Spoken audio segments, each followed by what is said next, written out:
reikia kameros miške, o elektros čia nėra. Taip kad vienintelis variantas yra pilnai autonominė kamera, pakraunama su SIM kortele. Na, SIM kortelę reikia įsigyti savo, komplektacijų jos nebūna. Galite naudoti bet kurį tinklą, kuris yra geriausias jūsų vietovėje.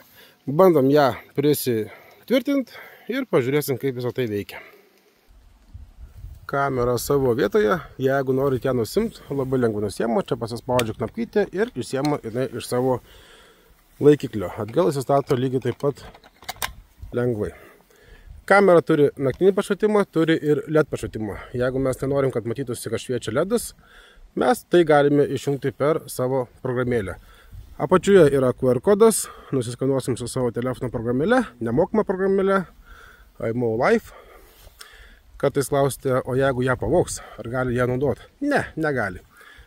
Nes kol jūsų kamera yra jūsų paskyroje, kitas asmuo jos naudoti negali.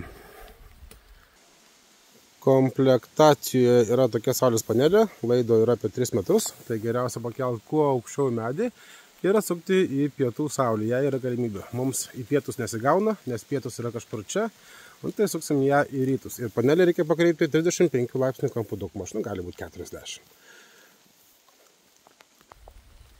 Kamera sumontuota, panelė paruošta. Be abejo, jeigu šitą kamerą būtų skirta naudoti ilgą laiką, mes kadangi filmuojam testams ir panašiai, tai aš ją kelčiu be abejo aukštai į viršų, kas be ko.